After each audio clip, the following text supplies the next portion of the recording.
listeners, this is Pete. Just real quick, you're going to notice a break in the audio track for this one. About a half hour in, we had to unexpectedly cut out and return to this episode a day or two later. So, no, you're not going crazy, but we kind of have to recap one or two topics. Thanks.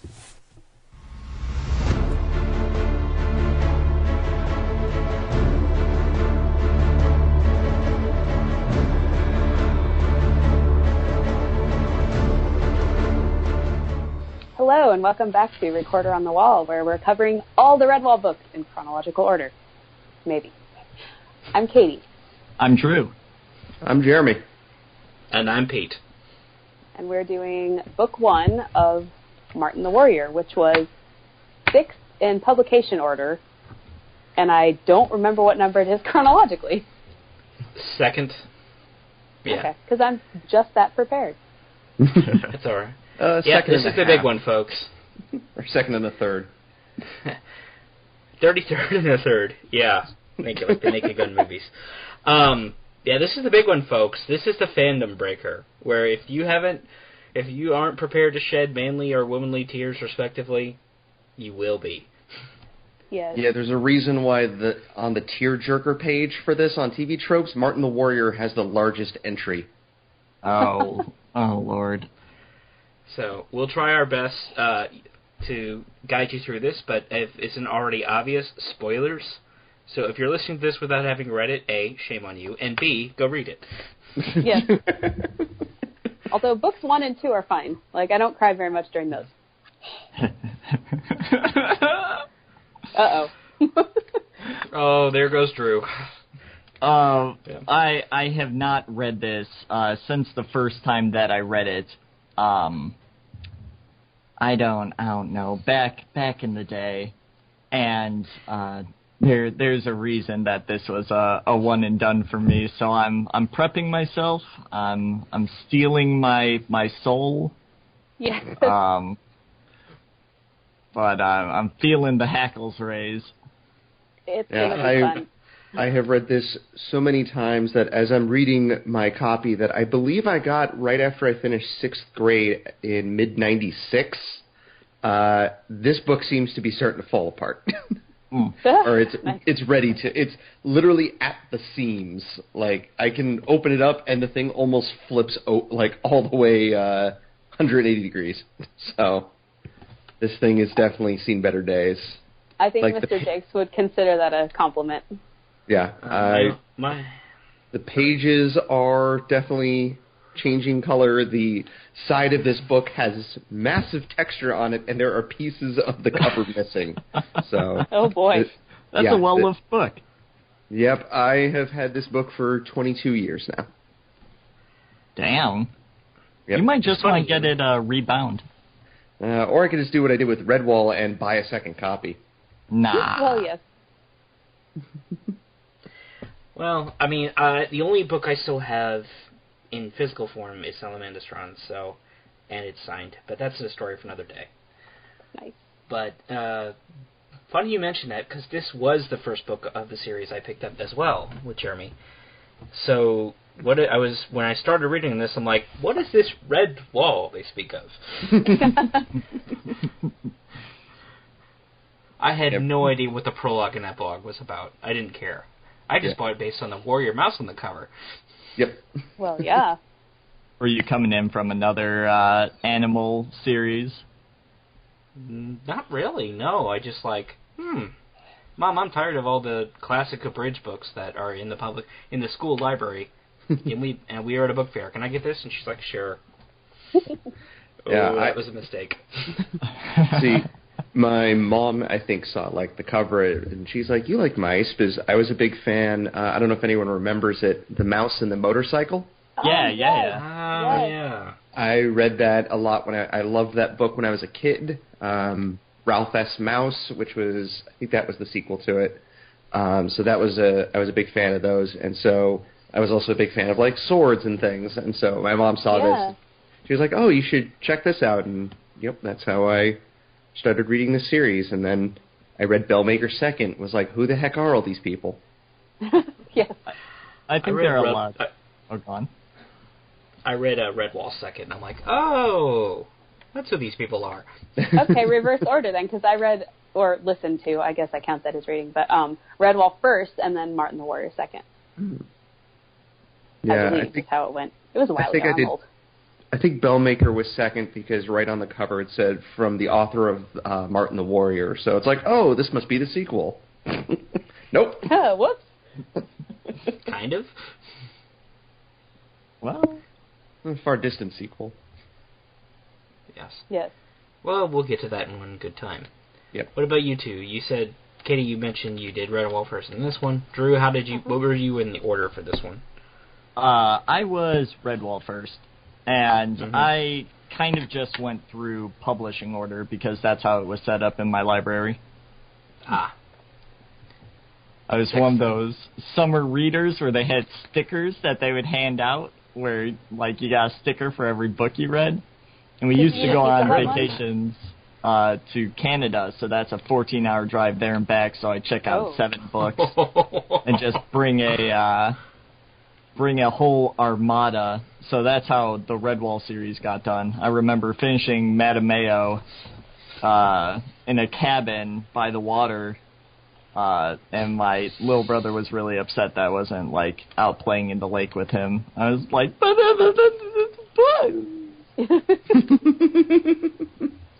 Did you do the Pizza Hut Reader Club thing where you got free pizza?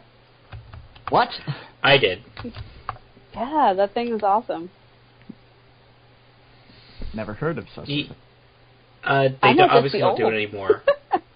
But, yeah, Pizza Hut would take, if your teacher filled out the right paperwork, you get free pizza. Huh.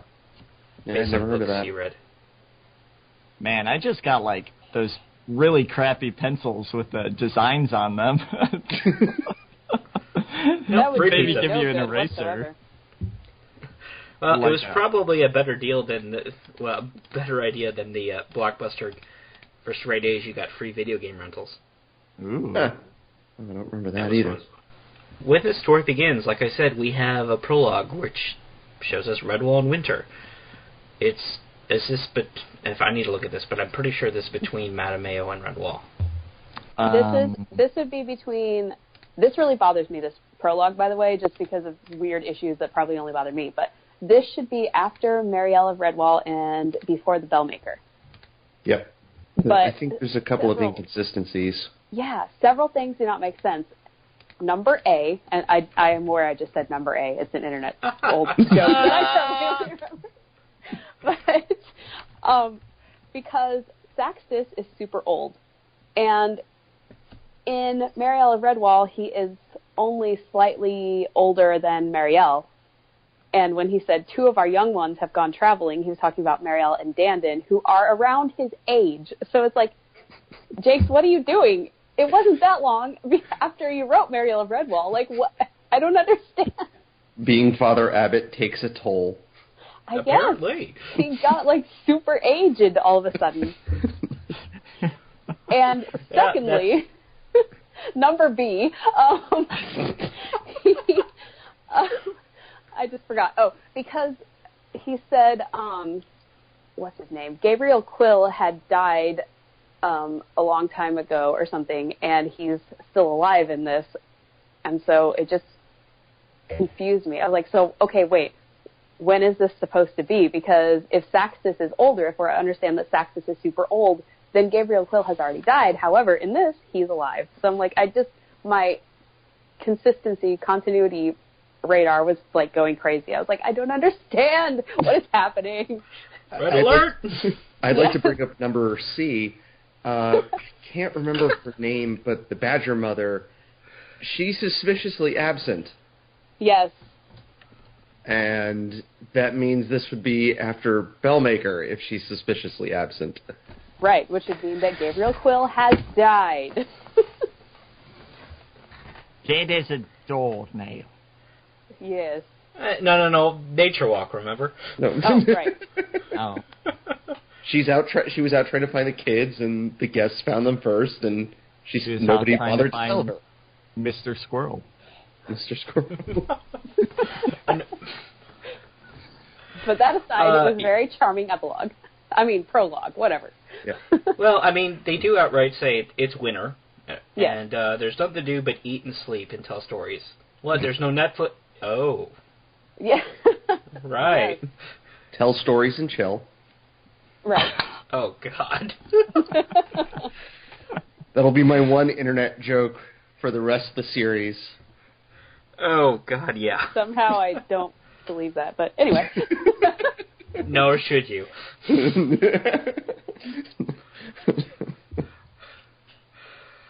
Yeah, so we have a prologue where we have these two visitors from a town we've never heard of called Noonvale saying, that Martin guy. We know a few things about him. Do you know anything about Martin before he arrived? No, we so just convenient. assumed he was this avenging savior. Well, prepare for us to tear down your god.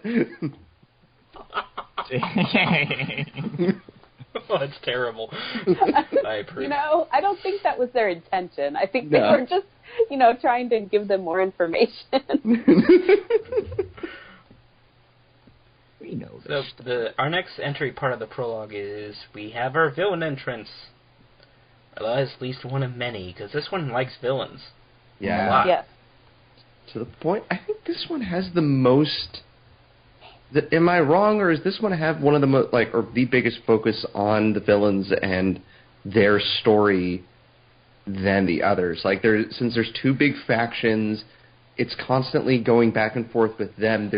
Honestly, we're at the end of book one, and there's no real open conflict yet between the good guys and the bad guys. It's just the bad guys and the other bad guys.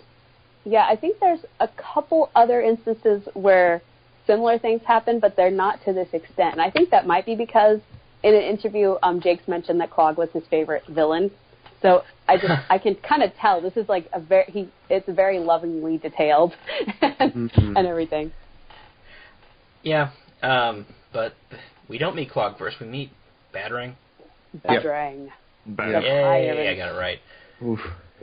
Our first stout bad guy. Yay! Yes. I'd like to point out, they're like, we're going to tell you the story about Martin. So there's this evil guy named Badrang. Like, well, yes. wait, okay. Yep. We're told he's a former Corsair and he has a small horde. But he's speciest. Man, Roman HR is going to have a field day with this. But he doesn't trust other stoats. And he really likes the name Tyrant. Yes. Oh, the way Jake says that in the audiobook is just... he loves describing the villains. He gets way into it. He's like, Tyrant! Oh. Wow, okay. Yeah, I think some writers definitely live vicariously through their characters, and even the villains. So, when we finally meet Martin, it's basically just he's not in the caves anymore. He has this absolute chilling entrance. Yes. Oh, sorry. I was just going to say that he. I like how, and I think I'm remembering this correctly, that you don't know his name until he announces it to Badrang. Nope. You don't. The Kindle edition screwed that up pretty bad because it's a lot of these. There are not chapter breaks, but page breaks. Where he switches between the perspective of the heroes and the villains, third parties and such. It omits those, and so there's that really cool moment where Martin, for the very first time, he's like choking out this slaver, and he's being beaten. He's brought him from Badrang, and Badrang's like, "Who are you?" And Martin's like, "I am Martin." And then the very next sentence was something along the lines of like, "And then the Rose was in the woods, and she was doing things too." And I was like, "What?" Oh yeah. I have the Kindle edition here too, and it's the same way. Yeah, but there's that big break between "I am called Martin, son of Luke the Warrior," and then it goes to Rose's song. Oh yeah. yeah. Charring. I am called Martin, son of Luke the Warrior. See the roving river run over hill and dale. It's just like, okay. And then you see Badrang, Martin all look at the camera, and they're like, Huh? Wait, this is our scene. No, Martin would be like, what is that beautiful voice that I hear? There was another moment with that where they were in the pit, and I know we'll talk about that later, where suddenly Badrang just appears. I'm like, why is Badrang in the pit? Badrang was not. When you have a guest room, it's important to sleep in it every once in a while so you know how it is for other people. What's popping down here? You guys need some snacks? Need popcorn? How's the plague going? Yeah, I felt like checking out the plague pit. How's it going, everybody? Need some more plague? Yeah. I could throw a couple sea rats in here. Lord only knows what they've got. Oh, man. So, yeah, Martin's entrance is we have a slaver beating some poor sap, and Martin just basically stands up to him. Pretty much beating like an old man. Yeah. Old squirrel, yeah. Old squirrel, yeah. How many times do we have to tell you, old man? What? So Badrang doesn't trust other stoats, but he's an equal opportunity slaver. Old, young, middle-aged, he'll take them all. Yeah, and a baby. And babies. Baby. At least one baby. Yeah, there's at least one infant. What is that infant doing? With a knife. With a knife? Yes. No, it was like stones to throw. I was going to say, like, the mom keeps the weapons in the infant's shawl. I'm like, that's kind of wrong. It reminds no one's me going to be looking in there.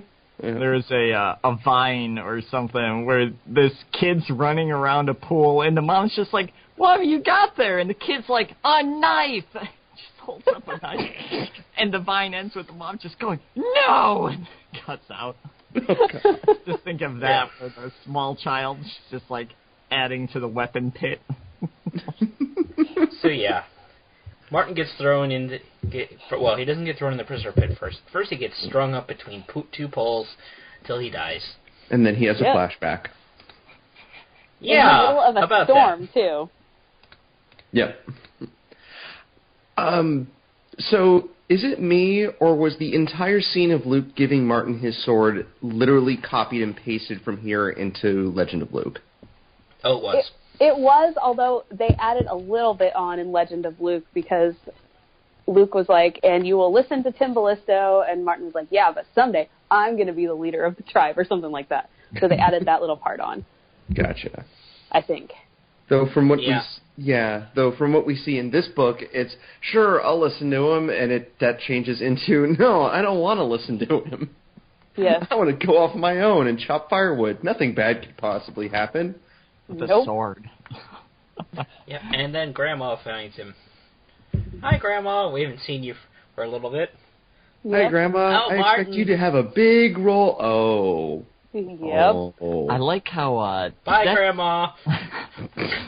That was actually, I think, a major boon in this book, that Brian Jakes actually added this extra layer of guilt for Martin, how he's, he kind of got captured because he wasn't listening. He was kind of off in the fields.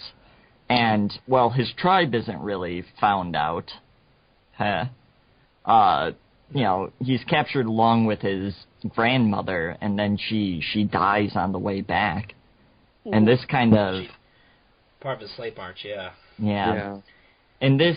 And since we've read Luke, we kind of know if Martin stayed with the caves, he wouldn't have been any more safe. No. We'll find out in the next book what happened to at least one of them. Yeah. This is a happy book. Yes, it is. So we find out Martin had been, like we said, walking away from the caves. His grandma followed him, and there's Badrang himself. It's like, that's a nice sword, kid. Give it. Yeah. I like how Martin has to exposition to Badrang that my father told me never to let anyone take him from me. Why'd you tell me that, kid? Badrang's like, well, that's great. Hand it over. Yeah.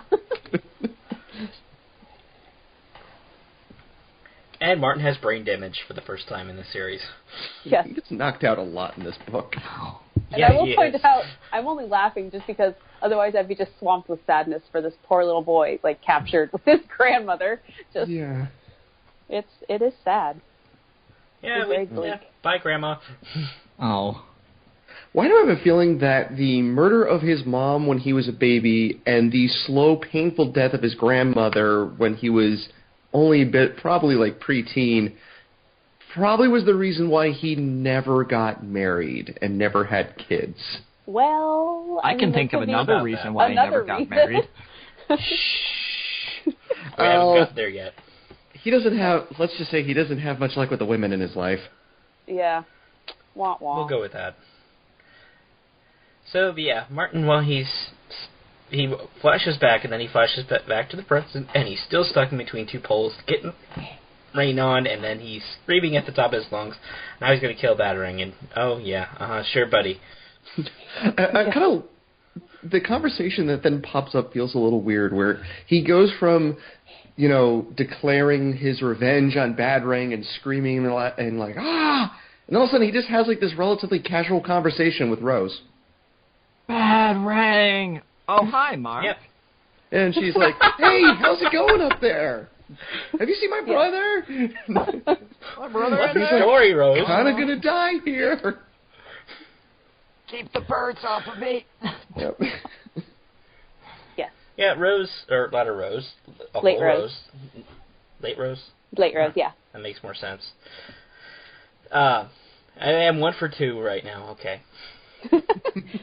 Late Rose, also called Rose, and Grum are like, huh, there's a mouse up there. We should probably see if he knows my brother's inside. Yes. And I'd like to point out that, like, a few scenes before when Rose and Grum were introduced, that Rose was, like, expositioning so hard. Like, oh, yes. As you know, Grum, my brother ran away, and I am pursuing him because he had a fight with our father. You were not there at the time. And Grum's like, oh, God, this is the 3rd time this week. Grum's like, you know, it's like she's just saying this. I can just imagine her looking into the camera, and he's like, who are you talking to? But yeah, Martin's still up there when morning comes, and he's going to get nom-nom-nommed by seabirds. Yeah. I'd like to point out it's weird that, so he wakes up, they're sentencing him to death, but they're like, here, have a drink of water. Well, they want him to feel it. Yes. Yeah. But then he spits the water into his slaver's face, and that's awesome. Yes. I don't know, maybe it's like they're even more cruel. It's like, we're leaving you up here to die, and we're going to give you water, so you're going to have to go to the bathroom the entire time. When you see the birds, you'll miss yourself. Once you start doing the pee-pee dance, they'll see you. People go to the bathroom in the series? Yeah, I don't think they do. I cannot find one documented instance of any bathroom going ever in this series. I'm not sure many books tend to mention that. I don't think any of them do. It's a kid's book. We'll ignore it. We can't talk about those things in front of children. They handled it pretty well in the Warriors series. They just called it Making Dirt, and it was a little bit awkward every time it came up. So yes, Martin is about to be eaten by the seagulls from Finding Nemo. Mine. Martin. And suddenly an eagle screech breaks out. So, and I know we haven't covered the animated series yet, but they outright just like mute the audio and put in a stock eagle cry for this. Oh my god. Yep. What do they do in the audiobook, Katie? It doesn't really do sound effects. It just says like an eagle screech rent the air, and then that the actress who's playing Rose is like, oh, that was beginning to strain my throat. So there's no really sound effects in the audiobook. I wish she learned how to do that. Yeah. I don't know. I was going to say, all of a sudden you just hear that. Yes, and then my eardrums are permanently punctured. What? What? What? So, before Martin can be eaten, even if there are alleged eagles in the area, you can't prove it. Yes. He happens to notice, oh, there's a ship coming. Yes, Sea Scarab, and we have the best villain so far, Tyrant Clogg. Tremin Josiah Cuttlefish Clogg, to give his full title. Cuttlefish? Because Cuttlefish, yes. Okay. he I swear that's later in the book. he's another stoat, and he's a very portly one. We're outright told. Yes, and he has braids, many, many braids. Hey, So many braids. hey, just because he's a villain doesn't mean he can't be fashionable. Oh no, I'm just pointing out that he has braids. Fabulous! And the actor who plays him is pretty fantastic, I will just say. Yep, and Clogg, we introduce a Clogg, and he loves to boast and run his mouth, and he is so much fun. Yep. Yes. There's a reason Jake loves this character. Yes. So yeah, he's like, I'm gonna go see my old mate, Badrang, because he's a friend, and we're not enemies at all. Shut up. And if he's not willing to give us some of his slaves, we're gonna kill him anyway, because we're fun. Yep. Yes. I like the fact that he's so jolly when he says this. Like, it just comes off that he always has kind of like the same tone, except for when he gets really angry. But otherwise, he's like, and we'll go and enjoy the night together. And oh, of course he'll give me some of his slaves. And if he doesn't, I'll just kill him and take him anyway. Yep. It's very Pirates of the Caribbean, Yes. Yeah. He does have some pirate laughs thrown in. where Badrang's crew just sucks. Like, they've got some... It's funny because every single time something important's happening, I really like the instance where they're being attacked, and the one guy's like, you know, you're seeing things. Next thing you know, there will be courser. Yep. There are a lot of just like random named villain conversations in this one, and they're very entertaining. Yes. There's like the henchmen chatting, like where one of them saying, like, I swear there's a plague. Didn't you see that yellow mark on that guy's ear? And it was bleeding. It's because he kept scratching at it, you idiot. Like, there was one part, I actually wrote this one down because I loved it so much, where they stop screaming and the slavers take their fingers out of their ears, and they're like, one of them's just like, silence, what a lovely word, and the other one goes, it'd sound better if you shut your gob and gave it a chance. Nice. Oh, man. Badrang and Clogg have two very different ways of ordering around their crew. Like, Clogg seems to have, like, everyone sees him as the leader, he can be cruel, but he seems almost friendly to a lot of his crew, where Badrang's like, do this or I'll kick you in the head. Pretty much. So, basically, what happens, and I always get confused because everything happens super fast, but, like, they're trying to get the birds to come after him, and then they see the ship, and so they cut Martin down. One of the slaves, Feldo, was throwing sling stones at them. And so Feldo and Badrang, talks to Martin. He's like, hey, you want to join me? And Martin pulls a Luke and just, like, attacks him. Bites his hand. Yes, so Feldo and Martin get tossed into the prison pit. Yeah. I did like... I smell the sitcom. Yeah, well, I like the bit of comedy there, too, because, like, Rose and Grum are using slings to throw stones. I'm like, they're coming from outside, and then Feldo throws a rock and clocks someone in the head. No, they're coming from inside. Ow! Yes. It's like back and forth. They're just running around trying to figure out what's going on. Yeah, pretty much. As I recall, Martin kind of managed to survive being strung up despite having a fish hung around his neck. Yes. Dastardly fish. It's good for the pores, get that fish slime on your skin. So.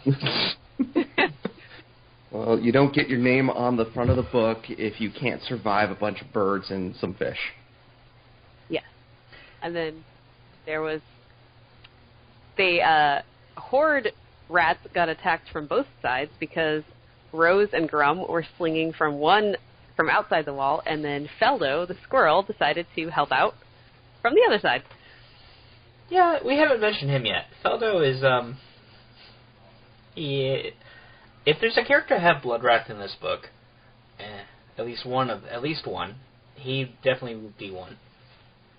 Feldo comes super close to being kind of a gray character. I mean, I know he's, like, fighting for the side of good, but he's a little bit more, what would you say, pragmatic than a lot of the, like, he doesn't really care who dies as long as he defeats. No, we don't see that in this book one, but we're definitely going to see that as time goes on. But, yeah. In a book series known for basically making a black and white morality, yeah, this is a definite gray character. So, but they get both tossed in the prison pit, and hey, there's Rose's brother, hide-and-seek champion Brome. Yes. Brome. I find and he ran away from... Yes. He ran away from home because, what you gonna do? Yeah. It feels very boring. Well, Rose gave us the perfect exposition earlier on, as she explained to Grum, so... Rose the exposition bot did her job. Beat. Yeah. But I do like comparing Rose and Brome, though. I think we're led to believe that both are sheltered, but Rose seems to be more aware that she's sheltered and willing to learn, and Brome, at least at first, seems kind of like, hey, I can take care of myself, whatever. And then when he gets caught, he's just kind of... Oops. Yeah. Oopsies. Yeah, Brome's like, whatever, I'll do what I want. Oh, now I'm in a pit. Yeah. He's a teenager. Yeah, he is a teenager. There's one... Oh, go on. I was going to say, it's kind of funny, though, because in the animated series, they make him a lot younger sounding. He doesn't sound like a teenager to me. I don't know, like, what he looks like.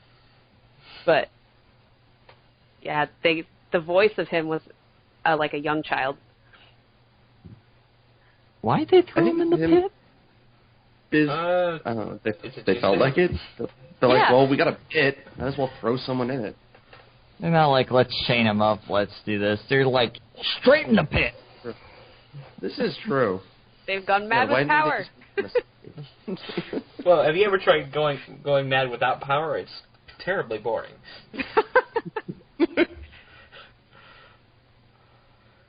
But, yeah, he's in the pit, and they're like, we should find a way out of this.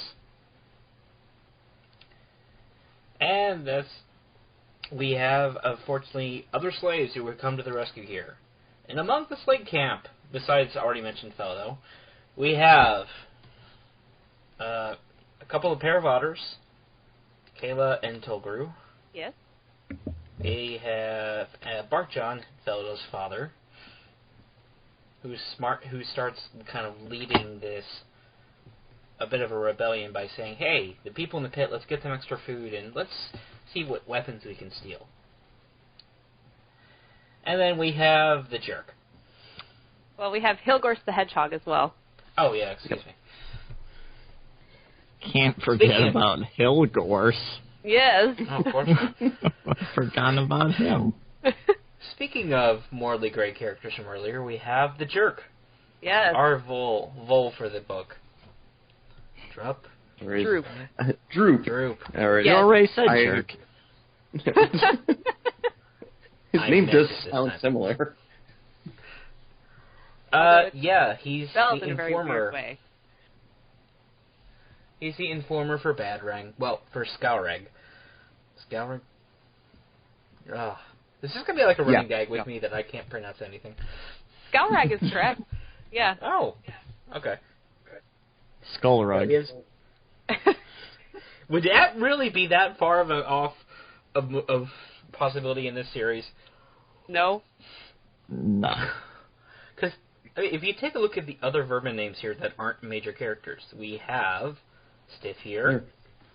Fleabit. We have Oilback. Yep. Wet Paw from Clogg's ship. Ruzzle or something. Lumpback. Dip Waffle. Good family name. Yes. Lumpback. God.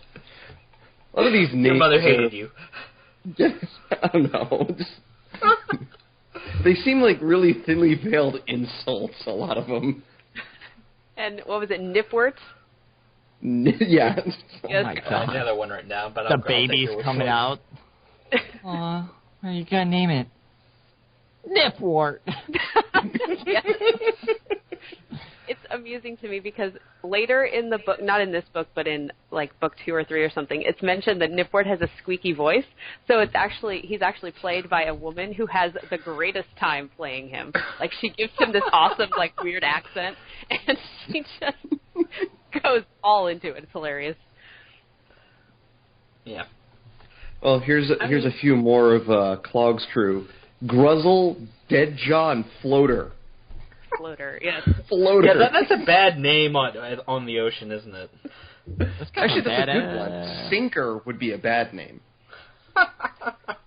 Well, that was his brother. We hardly knew thee. Oh god. He was a real heavy soul. Oh man. But yes, so Kayla is the go-between between Rose, Grum, and the Pit People. The Pit People. Hey. No, I'm I just saying buy that'd be a great name for a band. Looking up. We are the Pit Rose People! can be lead singer, but she's not in the pit, but she can be lead singer anyway.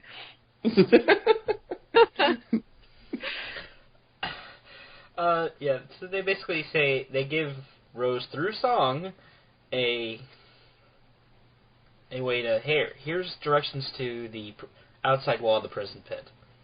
Yes, actually they communicate in song, and then they have to put it off until the next night, and actually how it's communicated is Brome starts screaming because he's pretending he has the fever. And that's the how only they prescription. just screaming nonsense, and then actually he's saying directions. And the only prescription Stop. is a tunnel. Okay. Yes. Oh, come on. Did you really think I was going to make the obvious joke? Yeah. Oh. Pete? Yeah, I What do you was. think this podcast is for? Not millennial nerds? Welcome back to Obvious Jokes on the Wall. I'll move on. Silence. And I like the fact that as Brome is screaming, good old Nipwort is like, oh, stop yelling or I'll come down there and kick your tail. And he's like, oh, yes, sir, come on down. This place is a plague hole. And he's like, oh, wait, never mind. Yeah. It's kind of hard to threaten people that are literally in a sick pit. Yes. Although, Badrang does come up with a few ideas when he finds out there's alleged illness. Yes. Yeah. I noticed, unlike a couple of the other leaders we've seen, Badrang is actually actively interested in everything that's going on around him, to the point where the fact that the slaves escape, it feels like the only reason they got out is because Badrang and his entire crew were completely distracted. Mm-hmm. Yeah. Yep. I gotta say, I love Kayla's fever, his made-up charm to get rid of, like, this ancient otter charm that he made up, like, this morning to get rid of the fever. Only way he could have made it better was... Paws and flurgy twinge. Flurgy twins, yes. I just like it, where they're the- like, that's the stupidest thing I've ever heard of. I knew a fine, strong hedgehog long ago. He laughed at flurgy twinge. Poor creature. He never laughed again.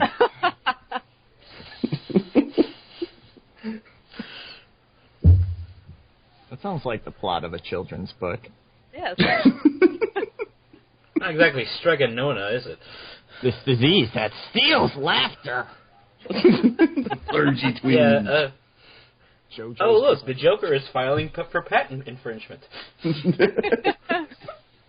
Never laugh again. That's the Joker's greatest enemy, flurgy twinge.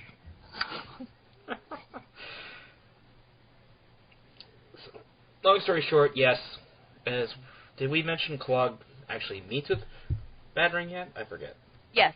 We Okay. mentioned that they were fighting each other, and Badrang gets distracted. Yeah, I'm gonna be reaching here, but I'm thinking Clogg, like, they may have been genuine friends at one point, and now they're, well, how can I put this delicately? They hate each other? Yeah, I'll go with that. A lot? That's very delicate of you. Yeah. Jilted crew member. Yeah, a jilted crew member may not be inaccurate. Yep. They parted on unpleasant terms. There we go. Yeah. But, yeah, Clogg is leading an attack against the fortress, and it doesn't go as well as he thought it would. Yeah, because then Badrang's like, where's his boat? We should set that on fire. That'd be cool. Yeah. Oh, one thing I kind of wanted to mention about this battle was that Badrang had no qualms about stepping up to the front lines, which I thought was actually both him and Clogg were right out there leading their troops, which even a warlord like Clooney generally kind of led from behind, or at least coordinated from behind, where Badrang's, sniping people with javelins and screaming at everybody, and Clogg's underneath the boat trying to smack down the front door. Yeah. It was just kind of this... Go on. I was going to say, like, Ungat Trun, we just have to assume that he's a big threat, because he's just kind of he literally sits on the sidelines, does not do anything physical the entire book until the very end. Yeah, dude, he sucks. And, and then Slagar was kind of worthless, so... Yes. Well, he was named Chicken Hound. What do you really expect him to be, a brave soldier? No. Well, to be fair, he he wasn't a soldier. He was a slave trader. So, like, yeah, this is true. As far as a fighter, I mean, that's not the career he signed up for on LinkedIn. So, I mean, can't really blame him. I was going to say, like, Malkaris is like, Slagar, go fight him. He goes, darn it, Malkaris, I'm a slave trader, not a warrior. Yeah. I spect rogue. Oh, wow. No, but yeah, Badrang may be the first bad guy we've seen who's not afraid to get his hands dirty. Yeah. Yeah, I think both of these main villains are pretty well written. Like, I find some of Badrang's, the things he says or the things he does, pretty chilling, and Clogg is just hilarious most of the time, so... Another good thing about it, too, is it shows that not only is he, there's a reason why he's the leader. He's, his troops are not incompetent. Like, there's a couple of token idiots, but he's out there doing the work of, like, 3 people, which shows that he's a force to be reckoned with. It makes you wonder, can one person actually take him down? Will Martin be able to do it by himself? Spoilers? Oh, come on. We all know what's coming. So. It's not a spoiler if it's a question. Yes. Fair enough. But, yeah. Clogg does call off the attack eventually when he kind of notices his ship is on fire. Yes. Yeah. He takes that very well, very calmly. Oh yeah, he's a complete professional here. Oh yeah, he starts freaking out. Well, I mean, all his stuff is in the captain's cabin, so Oh, my extra clogs! Oh God. my goodness, the number of clogs he lost. Just clogs everywhere when the thing breaks open. It's like, Captain, what happened to all the treasure? I traded it for clogs. That was my truest 401k. treasure was our friendship all along. The real treasure was our friendship.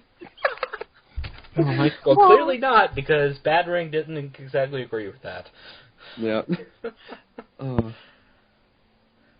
And he also calls off the attack, but we also get him capturing Skalrag, or whatever his name is, and his faithful rats that are now like, oh, we've been captured by bloodthirsty pirates. Let's see, do we deal with them or our own bloodthirsty leader? And Skalrag eventually shows neither one of them is a very good choice. Yes. I'm taking vacation from an HR. We already burned Vermin HR. Oh. They were on the ship. Oh. Those were the 2 rats that were on the ship that they set on fire. The survivors from when Rangavar Foeseeker killed everyone were on the ship, and then... Like, all right, we made it out. We're okay. This guy, Traum Clogg, seems like a nice guy. I'm sure nothing will ever... Oh, God, I'm on fire! Yeah. So while the 2 vermin sides are fighting, Grum manages to dig a tunnel right into the prison pit, and our 3 band members get out. And okay, what love song went through your head when Martin gets dumbstruck by Rose? I just laughed because he was just like, derp, derp, like he lost all power of speech, and it was hilarious. I do like Feldo's line where he's like, yes, you're Martin, I'm Feldo, and the nice fellow whose head you're standing on is Grum. Who saved our lives. Maybe you should move over, dude. Stop being humorously dumbstruck and move. Or he like takes a drink of water and he's like, what? Hang on. Martin, as a first impression goes with this girl, you have failed. Oh yeah, thanks our face. Now he's a believer. Oh, is that your love? See, my mind ran to Careless Whisper, actually, but I like your reference, too. Oh, for some reason I was thinking of Thunderstruck by AC/DC. Like, blah, blah, blah. That adds to the tenderness of the moment very well. I'm impressed. Maybe a good Guns N' Roses ballad. Yes. Actually, mine I was thinking Dreamweaver from, like, in Wayne's World. Oh, I was thinking, like, I can't fight this feeling any longer. Oh, what is that song? I know the one you're talking about. My mind ran to Careless Whisper a la Deadpool. So. He will Martin's like, I will boombox Careless Whisper outside your New Vale window. That's creepy. Also, what's a boombox? Yes. I don't know. So the 5 of them run for the boats, the longboats where they are parked with Clogg's ship to find the 2 vermin tribes at war. They're like, hey, what's that over there? They get a ship. But Yep. they happen to pick the one with a hole in it. Well, actually, all of them had a hole in them. Which then produces the hilarity of them turning around and seeing all the other rats like, let's go after it. Why are we saying, oh, God. Well, That's they the end of can them. probably swim, so I think they'll be okay. Well, Floater, definitely. Yes. Floater's like, I don't have a problem. What's your guys' problem? Oh, he's standing on Sinker. So. Oh, man.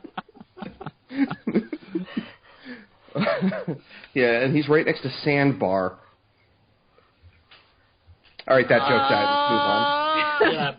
Yeah. That All right, was that bad, joke Jeremy. died along with the rest of the Vermin HR. Let's move on. So yeah, the 5-man band gets out, but they have a major hole in the boat that's being blocked by Grum's backside. Yes. So. Oh yeah, poor Grum. Yes. And I mean, here's a dumb question. They managed to get out of range in their boat, and besides the fact that it's sinking below them, but they are far enough from shore to see the land disappear.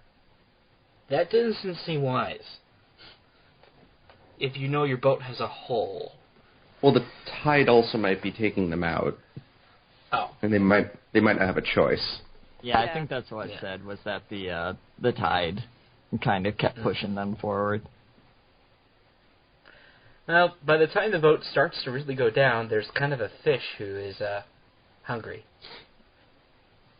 Yes. But as the boat goes down, they all grab some oars, but as you do in shipwrecks, You get separated from everybody. Yep. So, Brome and Felado get sent one direction, and Rose, Grum, and Martin get sent the other. I just love that Martin's like, I'll take the competent ones. Feldo, you've got Brome. And Feldo's like, wait, what? Like, don't worry about it. No, it's Oh, be my wingman here. Meet you at the shore. Foldo, be bro, protect Brome. Oh man, I bet at this point Rose is thinking, "Darn you, kid brother! What kind of things do you get me into?" Yeah, I could just imagine her building up like this deep hatred of Brome throughout the entire story. Just like, Brome, if it wasn't for you, I'd be chilling in Noonvale, singing peaceful songs. Instead, I'm floating around, almost get eaten by a fish, get dirt thrown on me, almost get killed by rats. Oh, look, we finally found land. Oh, shoot, someone just hit me in the back of the head with a rock. Oh, God. More brain damage! And Martin also gets hit in the back of the head with a rock. And Grum. Yep, and Grum. How many we should do like a concussion count for Martin by the end of this book. Well, 2, and I don't know what you count the feigning when he's tied up in those poles. We'll call it a half. Nah. Yeah. Okay, 2.5. But, yeah, Brome and Feldo, meanwhile, managed to wash ashore right where they left shore. Yeah, there's still pieces of the burned ship around them. Whoops. Yep. They're like, maybe we should not be over here now. Yeah, let's go place before we get spotted. Yes. Meanwhile, back in villain camp, Marshank, whatever. First rule of It's villain villain camp camp. is you don't talk about villain camp. Badrang and Clogg have basically come to an agreement. And apparently Badrang can read and write, which is impressive for a villain leader. I'm not saying it's not. Clogg cannot. So Clogg's signing this document. I sign all of my rights, royalties, and riches hereinto, and whatever. Yeah. Yeah. Also, was thinking about it. This is one of the few times in these books that the villain has his own like base of operations. It's almost like an evil Redwall. Yeah, it is. Like I can only think of like 4. We haven't gotten to them, but I can only think of like 4 other instances of the villains actually having like a base. Like a fortress, yeah. Yeah. Well, was it Coder and Mossflower? We have I forgot about that one. We have the castle in Bellmaker. We have... though that was them stealing that. I'm thinking of them like having their own base. Like Coder definitely works. I'm thinking like Gabool in Mariel of Redwall. That's what I was going to say, yeah. Ublaz in Pearls of Lutra. Yes. The Marl Foxes. And then They adopted it. Yeah. Why do I have a feeling that Gabool, Ublaz, and the Marl Foxes all just used the same fort? Just like every few years, one of them's like, oh, this looks like a nice place. Let's just move those dead bodies out of there. All right, we can move in here. It's like St. Ninians. Yeah, exactly. It's the same. Well, to be fair, if I recall correctly, Coder was already crumbling by the time Green Eyes moves in. He just rehabs it. Oh, yeah, no, that one has... I was thinking of in Bellmaker. I'm going to flip this house! Yes.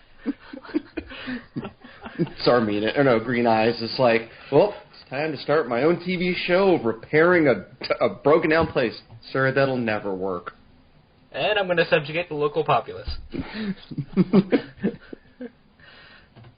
That might work. Yeah. We'll cover that in another time. So. Yep. AKA the next book. Yes. Yeah. But, so yeah, Feldo and Brominch run into, because we have to have a hare and badger in these books. Well, yeah. The Rambling Rosehip Players. Rosehip? Just a group of Rosehip, sorry. No, that's okay. Rosehip. Yeah, they basically a bunch of theater group. Yep. Badrang. I like them too, but Badrang, don't let them in. Look, this is not going to go well for you. But they have that big, nice horse that they want to give me as a gift. Well, I like that. Clogg's entire argument for it, he was like, well, you forgot the part where all of your food is outside the walls. Badrang's like, oh, crap, man. Badrang's like, fine, I can stop feeding the slaves for a week. And the slaves are like, oh. Dump, dump, dump, dump. But you already fell over. You know, Badrang's like, I don't care. I'll shoot birds out of the sky, and when we run out of birds, I'll let the slaves die of hunger and then eat their corpses. Ha ha! Sir? I don't know that that's a quality idea, because even after we run out of slaves to eat, he's going to still be eating our crops. Sounds like someone wants to be the first vermin we eat. I'll shut up. Oh. But yeah, basically Clogg and Badrang have a reason to cooperate here, even if they hate each other. And Badrang agrees, okay, you can borrow some of my slaves to rebuild the ship I kind of burned. Kinda, sorta. Look, in my defense, the fire was what burned it, not me. Oh, that makes it all better. Yeah. Hey. And in return, what does Badrang get other than, not being starved out of his own fort? Clogg will agree to share any slaves and loot that he finds. Ah, yes. Once he eventually gets his dilapidated, burnt ship going, which, Right. Good luck with that. And Badrang takes care to inform Clogg of his nice, vulnerable mountain fortress just south of them. You could strike there first. Oh, so... yeah, that's... It took me a minute there. Oh, man, that's wrong. It's like, I hear they got some good weed over there. And some treasure. Yeah. But Mostly drugs. Yes.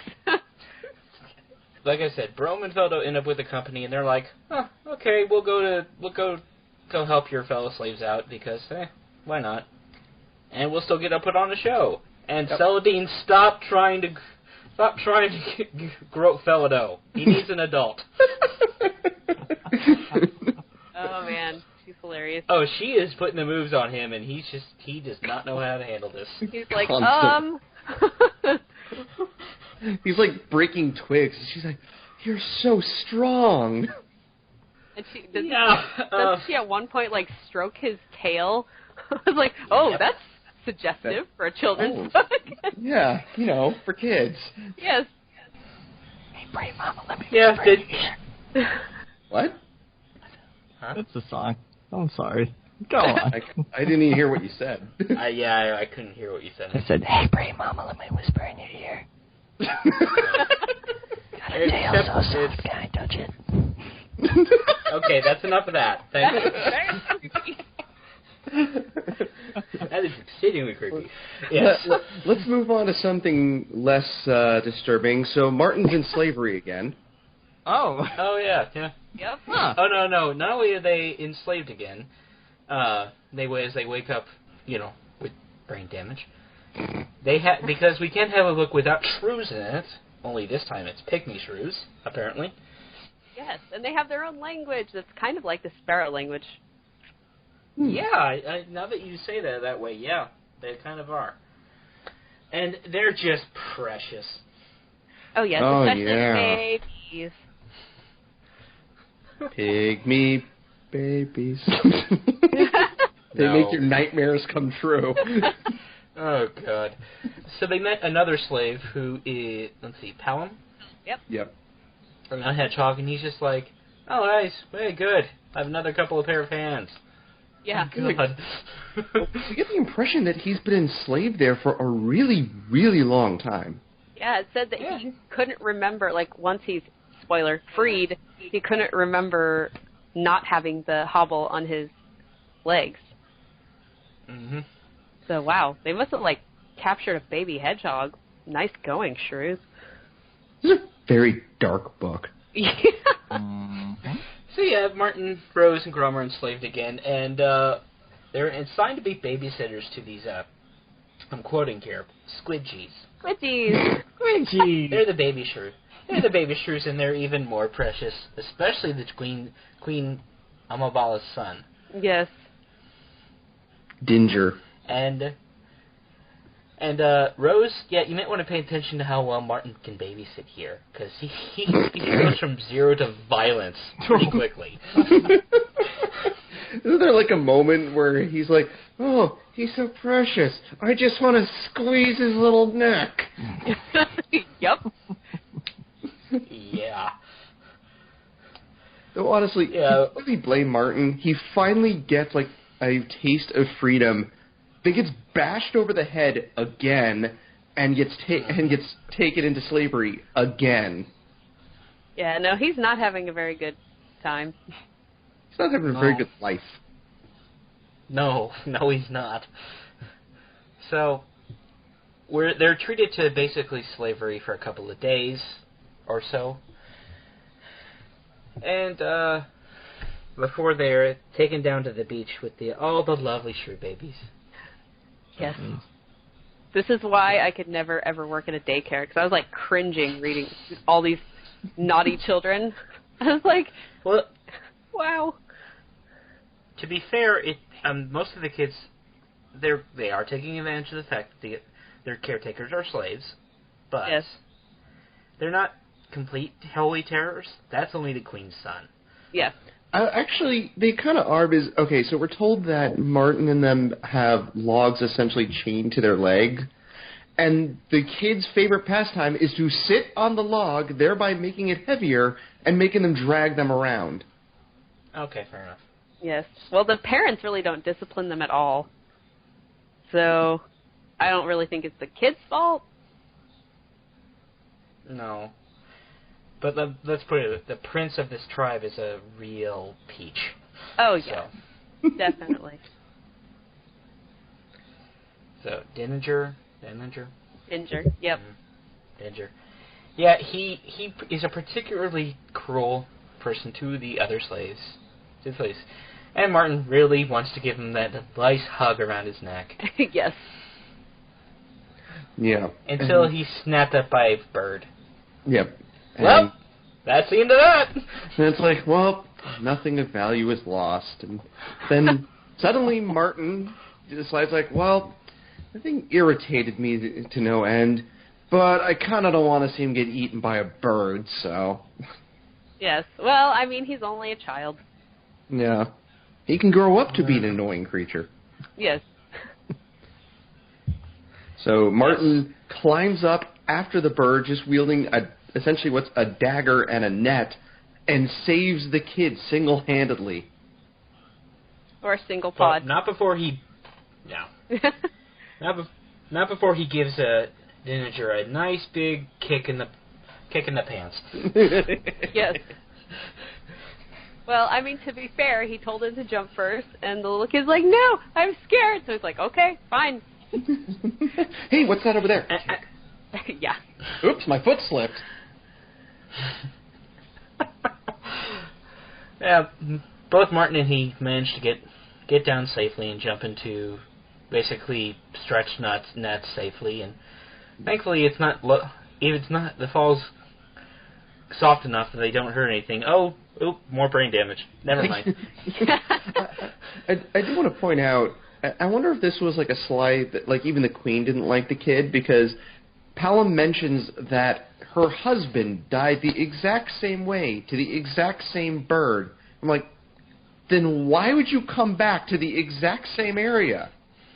Oh no, the kid that nobody liked suddenly got taken. Oh no, never saw that coming. I didn't get the impression it was the exact same bird, just like a bird. No. Although I think your point still stands. Like, why would you go out to the beach? The risk. So, yeah. Martin is grateful. The Queen is grateful that her bratty little son, is safe, and that's very fair. He's more of a brat than Madame Mayo ever was. Yes. And Ninja is so happy to be rescued, he takes a stick in his hand and smacks Martin right across the face. Owie. Martin's like, when will the pain end? God. And finally, the Queen does what we've been all doing the entire time. Yep. She beats her son. Well, doesn't beat him, but... Now, we here at Record on the Wall do not condone child abuse. No. Disclaimer. We do under limited circumstances find it hilarious. Yes. No children were... This is one of the cases that all he gets is a spanking, and good lord, is it well-deserved. Yes. And then the Queen sets them free because she's so grateful, and everybody's relieved. Yeah. Now the true parents will have to do their jobs and actually watch their children. Oh, no. Do we see the kids again for the rest of the book? I'm pretty sure the pygmy shrews show up again. I don't think they bring their Spoilers kids again, to they do. war, though. Oh, okay. No. So, they figured, we should probably head towards Noonvale. Where the heck is it? Let's go, that way. Let's go away from the water. Yes. And, they ran into our other neutral. So, for the... They run into a very kindly mole wife. Mole Yes. lady. And she's awesome. And Yes. Martin's like, oh, finally, someone that's not trying to beat, kill, or enslave me.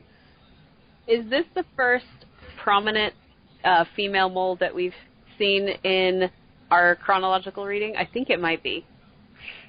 I mean, I think so. the original had 4 mole, and so did the sequel. Yes. Does And, male.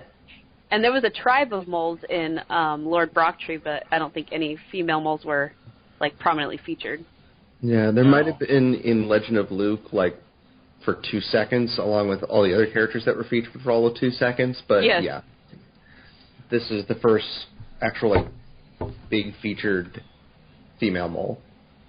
And she's a seer. How about that? Our first seer in the series. Well, correction, Madame Mayo had the crow. So, Yeah. Yep. our first good guy seer, which is actually a lot rarer. So, yeah, seers are a thing, as we've mentioned back during the Madame Mayo review. Brian is kind of inconsistent on how and when he employs them. On rare occasions, we'll get 2 in a book, but it is even rarer that we actually have a good guy seer. Yep. And a lot of the villain seers seems to be, I keep seeing this mouse in armor and I don't know why. Yes. So, yeah. And, I mean, I technically marked her as a neutral on my character list, but she's officially a good guy seer. She's not trying to, as you well put it, Jeremy, she's not trying to kill or enslave Martin. Yep. She just wants to keep them there forever because, I mean, she's like my grandma and just wants to feed everybody. Mm-hmm. Since Martin isn't dead yet, the bad guy seers have nothing to see yet. Well, yeah. Yeah. They have nothing to fear yet. But fear itself. Although, do we want to count the badgers when they're stoned out of their minds as partial seers? Because Maybe, but as we saw, I don't know. Dead people. This stuff is great. Oh yeah, I think I made that point earlier where he's in the back room. He's just like, I'm tripping! Everybody's just like, yeah, we don't bother him when he's doing that. no, or should you? I'd like to say You gonna tell? doesn't need the influence of drugs. Maybe, well, Don't do drugs, kids. when we get there, maybe that's why Earthstripe was always so pissed off he didn't have any stash left. Well, maybe. Or his daughter got into it, but he couldn't mellow out. we'll get That's to where that. blood wrath comes from. Blood wrath. It might be. It's a side effect. Where are the eye drops? Either that or they take something completely different to make their eyes red and suddenly get super strong and, we found occurrences of LSD in this franchise. Excellent. Sound more like PCP right there. Oh, PCP. That's it. Sorry. Yeah. I got my drugs confused that I know very little about. I'm hulking out! Joe Brackery, stop hugging! Stop hugging! Hog! Oh. And have Yeah, we also actually find said out her that- name yet? Polking? Yeah, I couldn't remember if we like introduced her or just talked Is about it her. just Polking? I think Pete said it. Okay. Yeah, Polking, right? Polykin. I'm going, every time I reread these things, I go back to think how I mentally pronounce this, and then I still think it's probably right, and apparently I'm not. So. Well, you are sometimes. Sometimes. Yeah, I did okay with Scowreg. Yeah. So. Yep. And to be fair, we haven't made up any neat nicknames for anybody yet here. So. Well, this is also the era of books where characters don't have completely ridiculous names, so. That is true. To be fair, though, what's the hare's name? I want to get this exactly right. Balog? The law? Or, yeah. Baladi Kinswold. Yes. So. And our token badger Roanoke. is... Thank you. I like that name, actually. Yeah. Because I always remember it because we haven't gotten there yet, but there's a part where the law calls her Rowan Meald Oak. Yes. Yes. Yes, there is. So yeah, Polking she feeds him a few times and then sends him in the direction of Noonvale, but she says, by the way, you probably don't want to go back to that fortress. There's going to be some bad luck if you do. I can't be specific about it because that would give away the rest of the book. Yeah. Yes. Yep. And also is her way of kind of discouraging them is, oh, how do we get back to Noonvale? Well, let me give you this poem. Yes. Directions would be really helpful. We have a riddle poem. Yep. Not again. Oh, yes. I feel like it's a thing. The students in Magic School Bus, whenever Miss Frizzle tells them they're going on field trips, I feel like Arnold's, where he goes, "Aw, man!" with riddle poems and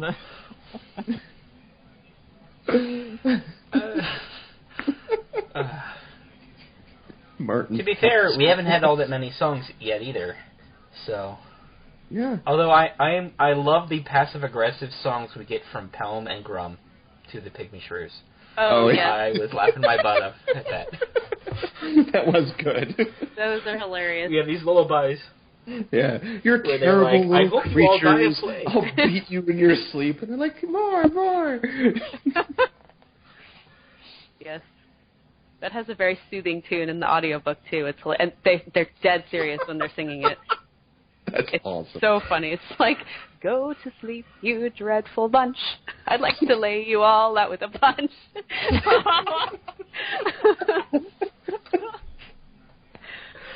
Oh, that's great. And I can't do it, but they can. Oh. Oh, yeah, and, what else? We have a few, like I said, we had a few deaths, but that by the way, that rounds out our book here. That's pretty much the plot. Yeah.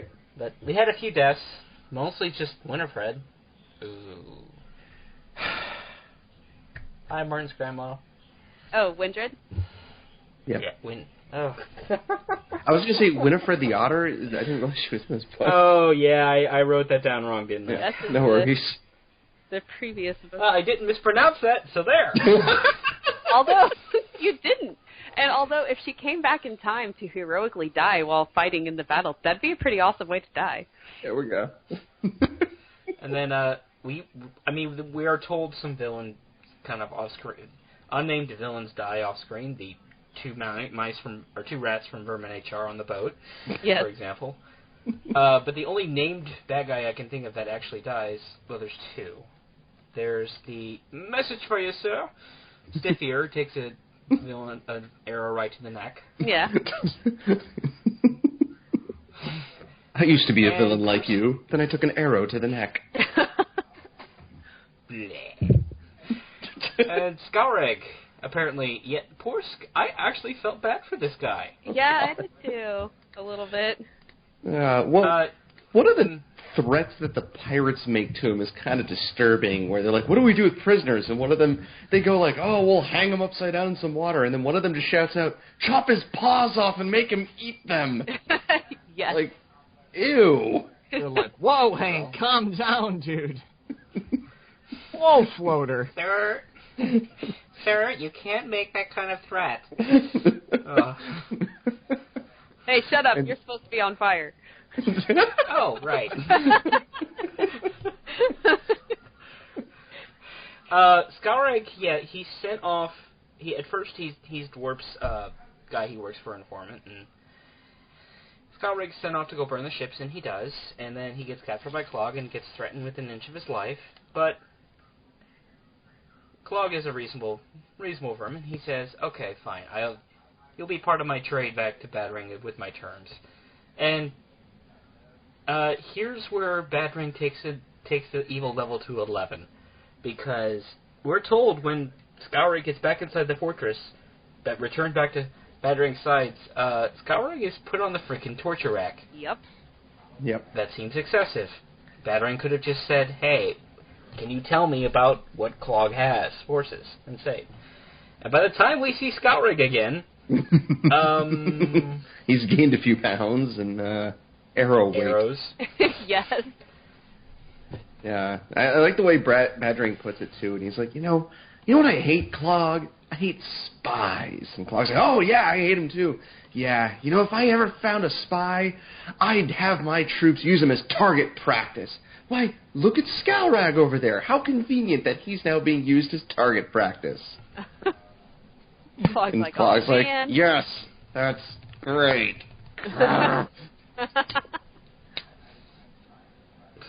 Yeah, though this is... What else? This is the only one I can think... The only henchman so far that Badrang has killed. It hasn't... He's not like Ungatron, who just keeps murdering people in them and throwing them out windows. Yes. Or like Clooney killing people or essentially sentencing them to death. Or Slagar pushing people off cliffs. Yeah. He seems to actually value the fact that he's kind of isolated, has only so many troops. Yeah. There's definitely an element of that. And then, who else? Oh, Dwarf. Did he have his confrontation with, Yes. We actually missed with that. Badrang? We did. Yeah, Droop decided not to go along with the rest of the slaves and instead gives Badrang and his troops information and says, like, oh, they're hiding weapons. I saw where they buried him. It was under this one person who was sleeping. And Badrang's like, all right, here, have some nice food. I'll be right back. But Droop didn't realize that after the weapons were hidden, Kayla noticed him and hid them somewhere else, making Badrang look quite foolish. And so Badrang, still realizing how useful Droop will be, decides to do to him what life has been doing to Martin. Yeah, he punishes Dwarf, and we won't say how. But suffice to say, it's violent. Yeah, it's basically lock the doors. That was so dreadful. Like in a tale that's already got like a dude pin cushions, people getting beat over the back of the head, all of that, people burning, grandma dying. That lock the door or block the doors. We don't want them to run. I was just like, yep. You're like, oh no. And safely cuts away before we can see what happens. Jump cut. Yes. He's fine. Thing is, this little spy, again, we had a rare, hero species turning bad. Surprise, surprise, is a vole. Yeah. Vole's even a hero species? When did they get that right? There's Rollo, the vole. Whatever. Yeah. Yes. And as annoying as Cynthia is, she's not evil. No. And she gets better by the end of Madame Mayo. She does. But this one is a pure out for himself. Yes. And I'm sure that won't come back to bite him other than, a beating by the big bad guy. No, definitely not. I was going to say that Jake seems to have, at least in the way he writes the Redwall books, he seems to be saying that self-preservation above all is not good. Like, he doesn't display it in a positive light. Like, if you're not worried about the good of everyone else and you're just worried about yourself, like, he displays that as, like, a wholly negative trait. Yeah, because Drew could have just been like, well, I'll just stay out of everything and sit to the side rather than, actively feed the villains information to, screw over, or mess up all the rest of the character, like the other slaves. So it's like, It's like you went from I'm on my own team to I'm actively helping out the bad people. Right. And it's not like the other slaves don't know he doesn't already do this. I mean, they don't. There's no confirmation, but they just kind of look at him every time he's like, well, this, when he says, oh, that's plain stupid. Yeah. You're playing stupid. Oh! Feels like the guy in that one Simpsons episode where they're like, everyone for it? Yay! Anyone against? Nay. Who keeps saying that? There we go. You know what? That's something I'm thankful for at most parts of most days. Yes. Man, At a it's best going test. pretty bad, but at least I'm not on fire. Failed my test, at least I'm not on fire. I'm going to start using that. You could be more on fire. Yeah. I'm going to start using that. Like, if I'm at work, I'm like, man, I'm having real trouble with this Excel sheet. But you know what? At least I'm not on fire. Yes. Your computer poops. Smoke. My computer, on the other hand, but... But I am not on fire. Yep. Yeah. And, Jeremy, I did notice in your notes here, you mentioned all the apostrophes. Yeah. The very first moment of Clogg's monologue, it's just like apostrophix, or I'm trying to say apocalypse for apostrophes, but it's just like apostrophes everywhere. Yeah. It's you mentioned here that he must have broken the key on his computer or typewriter. Funny that, because the live signing I was at, we're outright told he handwrote all of his books, and a secretary transcribed them. Okay. I could have swore at some point I read that he had, maybe his earliest stuff, but I could have swore he had actually typed some up with an old typewriter, but all right. I mean, it's possible, but by the time Marl Fox came along, because this signing was like right before Marl Fox came out. Gotcha. We were told he could only sign so many autographs because his hand was bandaged from writing. Oh, wow. So That's pretty cool. But he was a trooper, though. I mean, we got there early enough, and we were in the D group, and each group had 25 people to have signs. Oh, wow. So we were in the close to 100 by the time he got to us. Oh, that's crazy. Wow. Yeah. I do want to mention, since this was my first book that I read completely, it took me a long time to learn to read Mole Speak. Yeah, me too. I think at one point I was almost skipping over what Grum was saying because I just could not for the life of me figure out what he was saying. Now, I learned how to do it, but at the very beginning I actually had to sit there and read it out loud to myself, pronounce what he was saying. I'm like, oh, okay, that makes sense. But by the time the end of the book came around, I had it pat. Mm. So. Yep. With the audiobooks, it's super, sometimes their accent is kind of thick and you don't understand exactly what they're saying, but they do, in general, a pretty good job of making the accent sound authentic without making it hard to understand. The animated series is actually pretty decent. You can understand them, but they definitely have an accent, if I recall. Yeah, they remind me of Hagrid from Harry Potter. You're a warrior, Martin. Yes. I'm a what?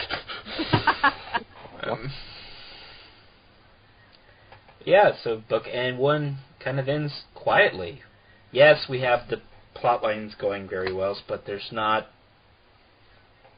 compared to the last couple of books, we don't have the end game in mind. Yeah.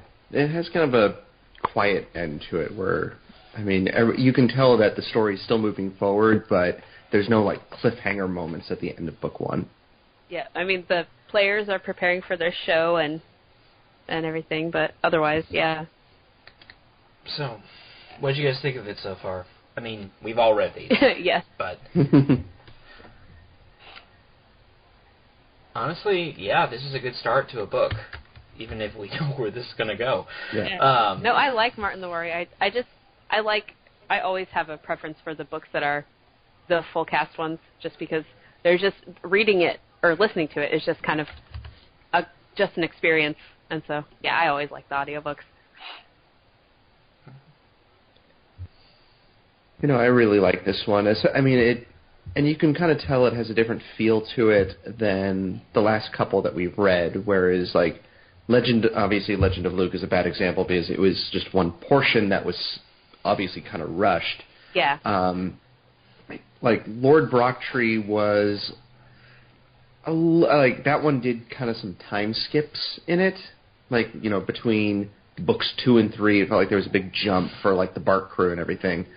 With this one, it feels like it's going at a very steady pace, but it's still, it's constantly moving forward. And while, it feels like, okay, the moment with the pygmy shrews, maybe in another book, maybe would have felt like filler, kind of like the many islands that they find in Legend of Luke, it actually has, importance to the story.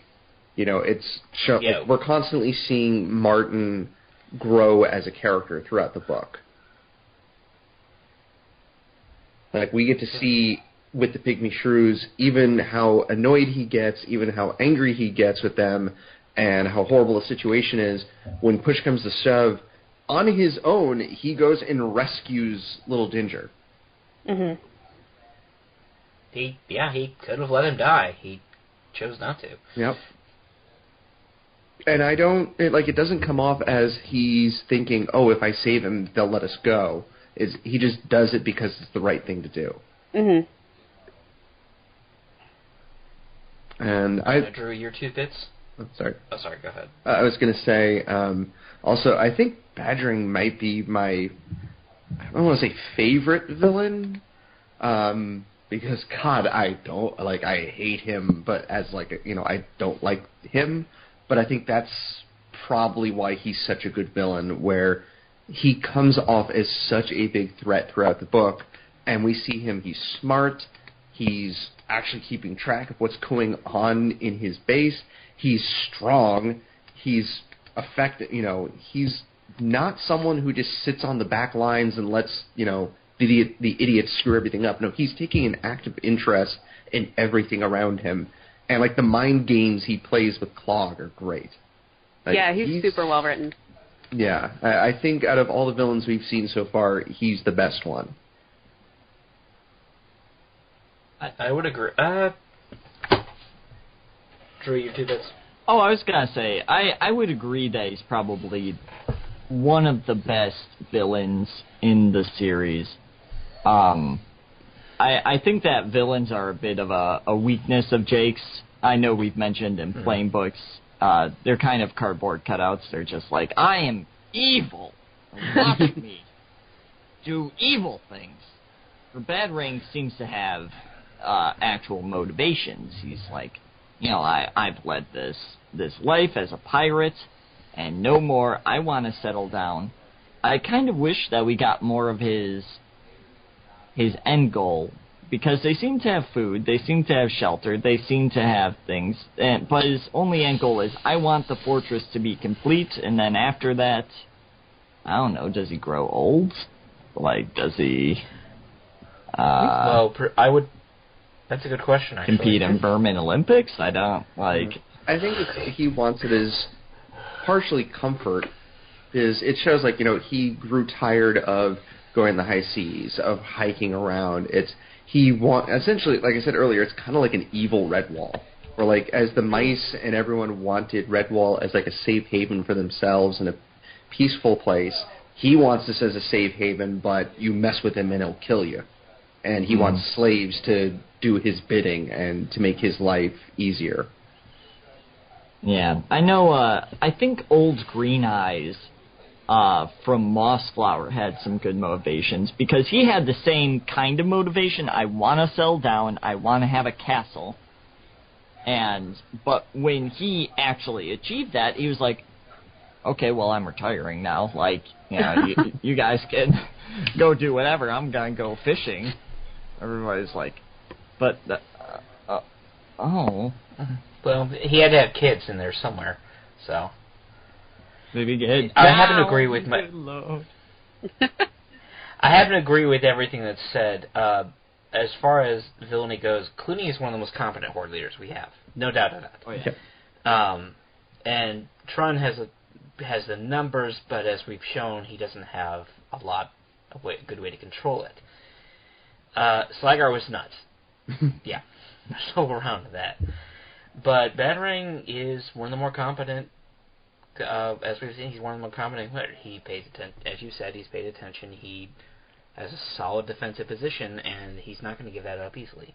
Enough to the point that, more than again, minor spoilers here, he's probably going to be able to outwit Clogg, despite the fact that these two know each other well enough to protect each other.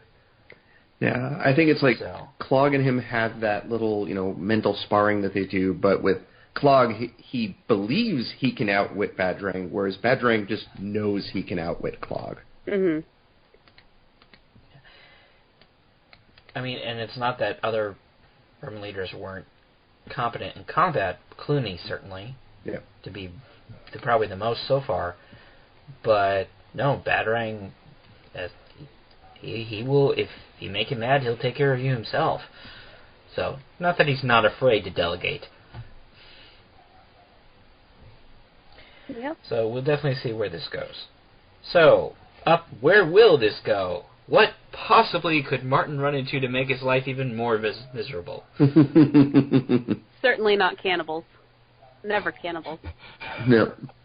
The answer's never been cannibals. Why were you even thinking? Or giant snakes. Or a druggist. Or, we'll have to see next time. So, Jeremy, where can they find us on the net? You can find us at recorderonthewall.com. We are on iTunes under Recorder on the Wall. We're also on Google Play Podcast. And we are up on the Eulalia subreddit and on the official Redwall forums. And I believe there's a contest going on in the Eulalia subreddit, correct? That should have wrapped up by now. Okay. But we'll definitely see how that shakes out. Cool. And Drew, Katie, thank you for always being on. No problem. And we'll see you next time. Bye. Ta-ta. Oh.